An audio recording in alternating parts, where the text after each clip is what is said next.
Good morning.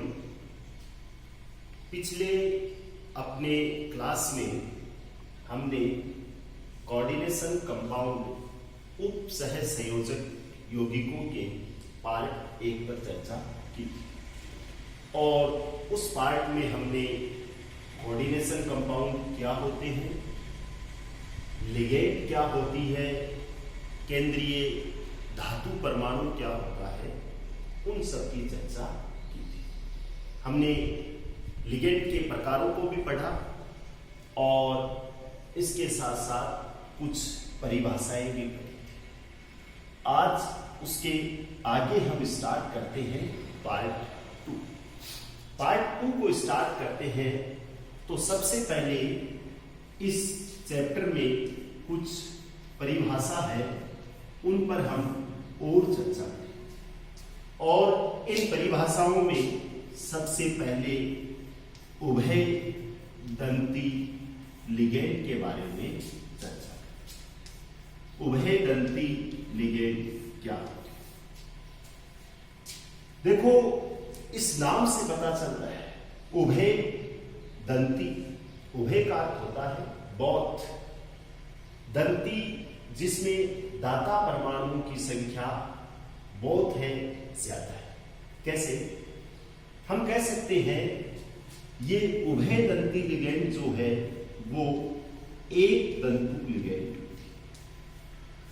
लेकिन इस ligand के पास में दाता परमाणुओं की संख्या एक से अधिक होती है।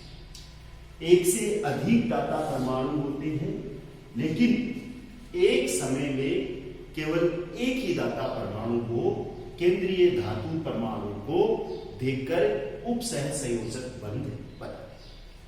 जैसे मैं एक छोटा सा एग्जांपल लेता हूं।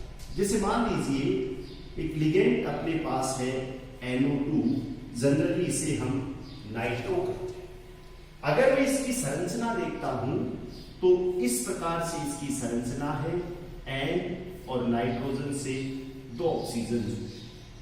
और अगर यह लिगेंड जब केंद्रीय धातु परमाणु को अपने इलेक्ट्रॉन युग्म देती है तो उस दौरान ये उप सह संयोजक बंध बनाएगी। जैसे मान लीजिए ये कोई मेटल केंद्रीय धातु परमाणु, इस मेटल को ये नाइट्रोजन अपने इलेक्ट्रॉन युग्म दे रहा है। अब यहां इलेक्ट्रॉन युग्म देने की क्षमता ऑक्सीजन के पास भी है। यहां इलेक्ट्रॉन युग्म ऑक्सीजन भी दे सकता है, नाइट्रोजन भी दे सकता है, लेकिन एक समय में केवल एक ही परमाणु अपने इलेक्ट्रॉन युग्म को डोनेट कर रहा है। अगर मैं इसको इस प्रकार से लिखता हूं ONO, तो यहां हम देखेंगे यहां जो इलेक्ट्रॉन युग्म है वो ऑक्सीजन के द्वारा दिया जा रहा है। तो इससे थोड़ा सा एकदम क्लियर होता है कि उभय दंती लिगेंड क्या है। ये एक दंतुक लिगेंड है, केवल एक ही दाता परमाणु एक टाइम में देती है, लेकिन इसके पास दाता परमाणु 2 है। एक समय नाइट्रोजन दे रहा है, तो मैं इसको क्लियर इस प्रकार से कह सकता हूं कि ये नाइट्रो और आगे चिन्ह N लगा देता हूं। यानी ये नाइट्रो लिगेंड है, लेकिन इसमें देने वाला कौन है? नाइट्रोजन। और इसके लिए हम लिख सकते हैं, इसे नाइट्रीटो भी कहते हैं, या मैं इसको नाइट्रो लिखता हूं तब भी कोई दिक्कत नहीं है, आगे मैं O लगा देता हूं। इसका मतलब क्या है? इसमें दाता परमाणु ऑक्सीजन है और इसमें दाता परमाणु नाइट्रोजन। बोर्ड परीक्षा में यह प्रश्न जनरली पूछा जाता है, पर प्रश्न की लैंग्वेज क्या होती है? उभय दंती लिगेंड किसे कहते हैं, और यह बताइए कि वह उभय दंती की भांति किस प्रकार व्यवहार करते हैं। तो सिंपल सा हमारा उत्तर होगा, वह एक दंतुक लिगेंड जिसमें एक से अधिक दाता परमाणु पाए जाते हैं, लेकिन वह एक समय में केवल एक ही दाता परमाणु केंद्रीय धातु आयन को देकर उसके साथ उप सह संयोजक बंध बना। नाइट्रीटो का हमने उदाहरण लिया। नाइट्रो के अंदर हमने समझा एक बार नाइट्रोजन दे रहा है और एक बार ऑक्सीजन दे रहा है। एक और कॉमन एग्जांपल की यदि हम चर्चा करें तो जैसे मान लो एक साइनाइड है Cl, इसे हम साइनो कहते हैं, और एक होता है आइसोसाइनाइड NC, इसे हम क्या कहेंगे? आइसोसाइनो में। दोनों में सिंपल सी थ्योरी। साइनो में ये जो कार्बन परमाणु है वो धातु के साथ उपसहसंयोजक बंध बनाता है, और आइसोसाइनो है उसके अंदर ये नाइट्रोजन परमाणु जो है वो धातु के साथ उपसहसंयोजक बंध बनाता है। तो एक प्रकार एक ही लिगेंड है, एक ही एक तंतु लिगेंड है, लेकिन दाता परमाणु अलग अलग समय में अलग अलग, जैसे यहाँ कार्बन है और यहाँ क्या है, नाइट्रोजन। तो जहां तक मैं सोचता हूं आपको ये उभयदंडी लिगेंड की जो परिभाषा है या इसका जो व्यवहार है वो हमें समझ में आ गया। इसके बाद में हम दूसरी परिभाषा पर बात करते हैं। एक और छोटी सी परिभाषा है किलेट लिगेंड। किलेट लिगेंड क्या होती है, इस पर हम चर्चा करें। देखो इसकी अवधारणा समझो। किलेट लिगेंड बहुतंतु होती है। बहुतंतु का अर्थ है किलेट लिगेंड के पास एक से ज्यादा दाता परमाणु होते हैं, और वो एक से ज्यादा दाता परमाणु किसी धातु आयन को देती है।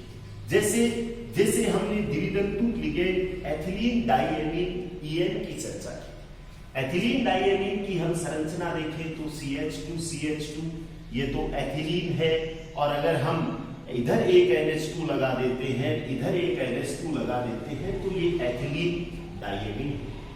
अब यहां अगर मान लीजिए कोई मेटल हमारे पास है, तो एक तो इसके साथ कोऑर्डिनेशन बॉन्ड ये नाइट्रोजन बनाएगा, और एक इधर वाला नाइट्रोजन बॉन्ड जो है वो कोऑर्डिनेशन बॉन्ड बनाएगा। तो हम ये कह सकते हैं कि यहां दो दाता परमाणु है और दोनों लिगेंड के साथ दो उपसहसंयोजक बंध बना है। ऐसी स्थिति में क्या होता है, एक वलय रिंग जैसी संरचना बन जाती है, जिसे हम जनरली किलेट वलय भी कहते हैं।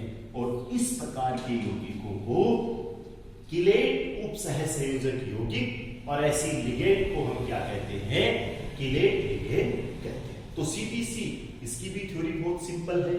पढ़ना क्या है, वह बहुतंतु लिगेंड जो किसी धातु परमाणु को एक से ज्यादा उपसहसंयोजक बंध बनाती है और एक किलेट वलय जैसी संरचना बनती है, ऐसी लिगेंड को हम क्या कहते हैं, किलेट लिगेंड। इसके बाद में अगर हम तीसरी परिभाषा की बात करें तो एक बहुत महत्वपूर्ण परिभाषा आती है उप सहसंयोजन संख्या, कोऑर्डिनेशन नंबर।